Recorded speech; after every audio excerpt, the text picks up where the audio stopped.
भाई रूमी के मुअज़्ज़ज़ दोस्तों, मैं हूं नबील अहमद। आप सब देखने और सुनने वालों को अस्सलाम वालेकुम।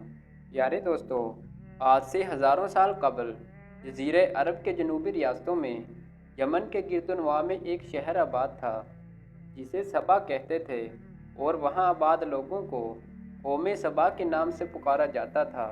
यहाँ के लोग निहायत नेमतों और राहतों में थे, मगर ये कौम शिरक करती थी और सूरज की पूजा किया करती थी।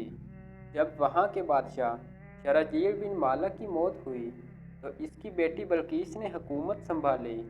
मलका बल्कीस नहायत काबिल औरत थी जिसने 9 साल यमन पर हुकूमत की। दुनिया के बेशतर इलाकों में जो तजारत होती थी वो सबाइयों के हाथों में थी। यही वजह थी कि ये कौम नहायत दौलतमंद थी, मगर ये वो ज़माना था जब मशरिक़ से मगरिब तक एक अजीम बादशाह की हुकूमत कायम थी जिसे सुलेमान इब्ने दाऊद के नाम से जाना जाता था। हज़रत सुलेमान अलैहिस्सलाम की हुकूमत दुनिया के बेशतर इलाकों में थी, जिसका दारुल हुकूमत यरूशलेम यानी बैतुल मुक़द्दस था। आप अलैहिस्सलाम को जिन्नात, परिंदों और हवा पर हुकूमत दी गई थी। दोस्तों, एक दिन का वाक़या है कि हज़रत सुलेमान अलैहिस्सलाम ने दरबार लगाया तो जिन्नात, चरिंदों परिंद और हवा सब जमा हुए, मगर इनका लाडला परिंदा हुदहुद गायब था। आपने पूछा, हुदहुद कहाँ है? अगर उसने अपनी गैर हाजिरी की माकूल वजह ना बताई तो इसे ज़िबा कर दिया जाएगा। इतने में हुदहुद आ गया। पूछा गया कि तुम कहाँ थे? तो हुदहुद ने जवाब दिया कि ए अल्लाह के पैगंबर, मैं उड़ते उड़ते ऐसे मुल्क पहुँच गया यहाँ के लोग शिरक करते हैं। इनकी एक रानी है जिसे वो बल्कीस के नाम से पुकारते हैं।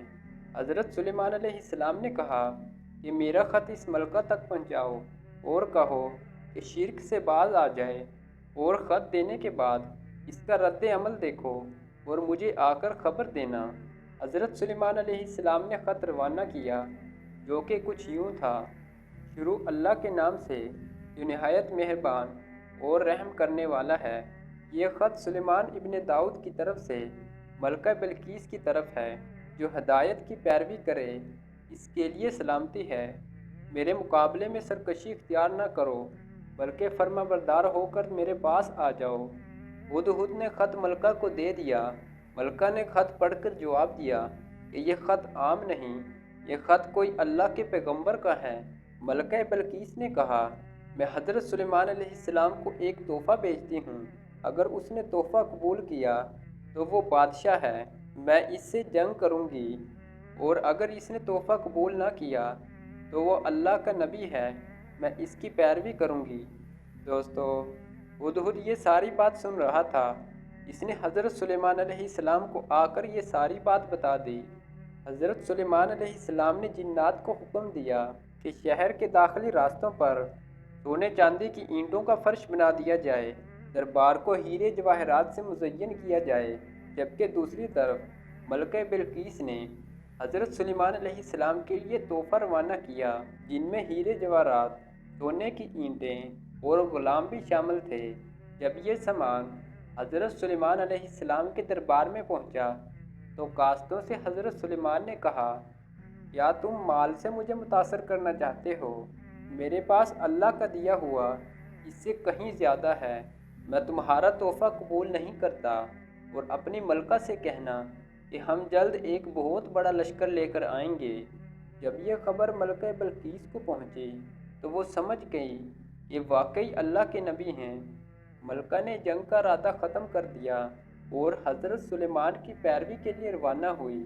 जबकि दूसरी तरफ हज़रत सुलेमान को ये बात पता चली तो उन्होंने दरबार में सबसे पूछा, तुम में से कौन इतना ताकतवर है जो मलका बल्कीस के मेरे पास पहुंचने से पहले इसका तख्त मेरे पास ले आए?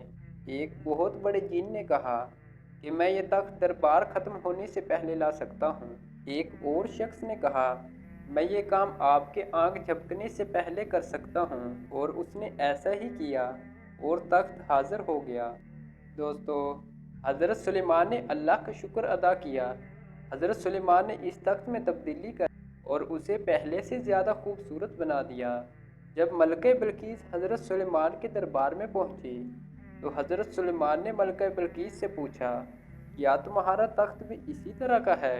اس نے کہا کہ یہ تخت بالکل ویسا ہی ہے اور ہم پہلے ہی فرما بردار ہو چکے ہیں۔ دوستو، ملکہ بلقیس کی آمد سے پہلے حضرت سلیمان علیہ السلام نے ایسی عمارت بنانے کا حکم دیا جس کا فرش شیشے کا ہو، نیچے پانی جاری ہو، پانی میں مچھلیاں تیرتی ہوں۔ حضرت سلیمان اس عمارت میں اپنے تخت پر جلوہ افروز تھے۔ شیشے کے نیچے پانی آب و تاب کے ساتھ بہہ رہا تھا، جبکہ اس کے اوپر شیشہ نظر نہیں آتا تھا۔ ملکہ بلقیس محل میں داخل ہوئی۔ جب اس نے پانی کو دیکھا تو سمجھا کہ یہ پانی کا ایک حوض ہے، لہٰذا اپنی پنڈلیوں سے کپڑا اٹھا لیا۔ حضرت سلیمان نے کہا، یہ تو شیشے کا چکنا فرش ہے۔ تو ملکہ بلقیس شرمندہ ہو گئی اور بولے، اے میرے پروردگار، میں سورج کی پوجا کر کے اپنے آپ پر ظلم کرتی رہی ہوں، اور اب میں نے حضرت سلیمان کے ساتھ اللہ کی اطاعت قبول کی اور مسلمان ہو گئی۔ جی تو دوستو، یہ تھی ہماری آج کی معلوماتی ویڈیو۔ آپ کی اس ویڈیو کے بارے میں کیا رائے ہے؟ ہمیں کمنٹ سیکشن میں ضرور بتائیے گا۔ اگر آپ کو ہماری یہ ویڈیو اچھی لگی ہے تو چینل کو لازمی سبسکرائب کریں۔ ملتے ہیں ایک نئی معلوماتی ویڈیو میں، تب تک کے لیے اللہ نگہبان۔